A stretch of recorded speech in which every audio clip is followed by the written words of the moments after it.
Hello, I'm Rosie Biss and I'm here at the Royal Welsh College of Music and Drama teaching my first year student Luke Millard, and we're just doing a little bit of work on intonation in Popper High School study number 22, and we've got to a particularly nasty passage, chromatic passage, which is up high, and we're just going to do a little bit of work on how to fix the intonation in it.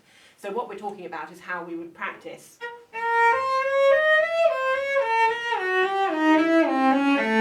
and how to really improve it so that we can hear the intonation properly. So if you could just play me from that passage, just that bar as you're playing it.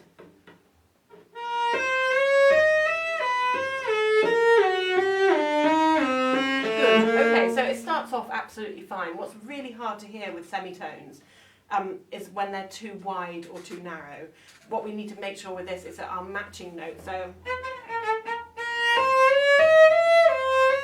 we've already had those notes. All the notes match, all the B flats match, all the C sharps match. A way to break it down to practice it, we've talked about before, is hooking the bowing.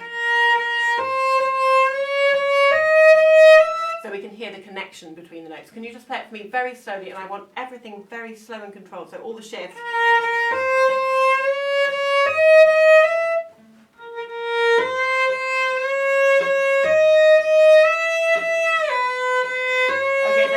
More. So this shift, what I don't want is anything jagged. So what I heard then,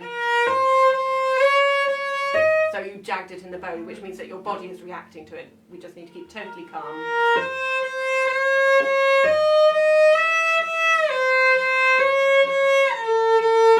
Good, okay, getting better. So which notes were you not happy with that time? The P. Yeah, good, okay. So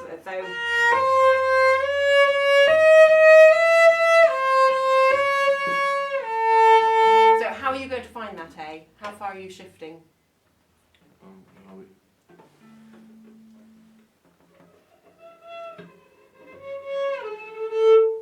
Slower shifts. Yeah, exactly. So if we were going to do an articulated shift, that's how far the hand is going. So if you have a shift which is constantly on every time you play it, it's not in tune, you can't work out why. You need to work out how far the hand is going to shift. So it's just shifting down a tone. So can you just play me that? So that's what I would call an articulated shift. So just practice that now.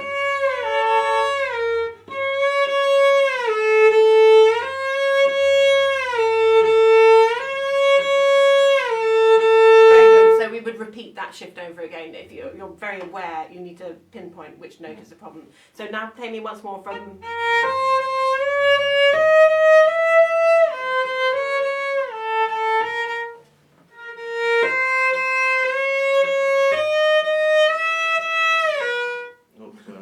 That's fine, do it again.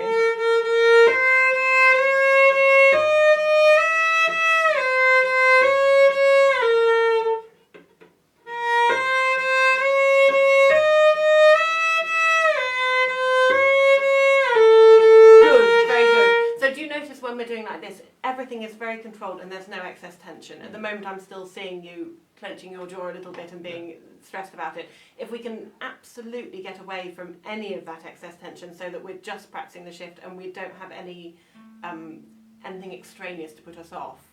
So that would be step one of practicing that intonation. Then I would go.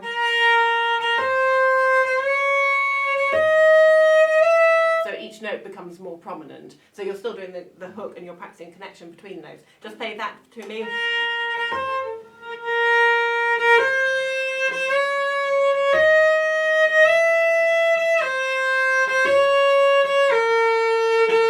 Okay, so that's one that you're going to practice that to the A. Good, and the next step would be stop.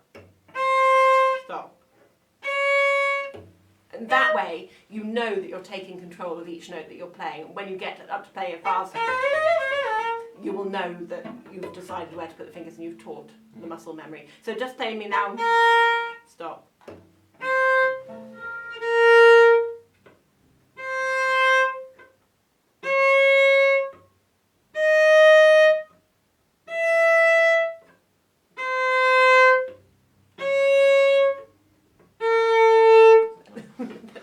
the shift we're going to practice. So that's what you're going to do in your practice alone. And so this is just one way of practicing intonation, especially in these nasty passages of Popper, where he throws us all over the place. But basically what he's teaching us is hand positions. So if everything is very deliberate, we can't let anything just happen by chance. We have to put the notes down. The Popper studies are written to teach us how to play the cello better. And that's what we're looking into doing. So we need to be in control of everything we're doing.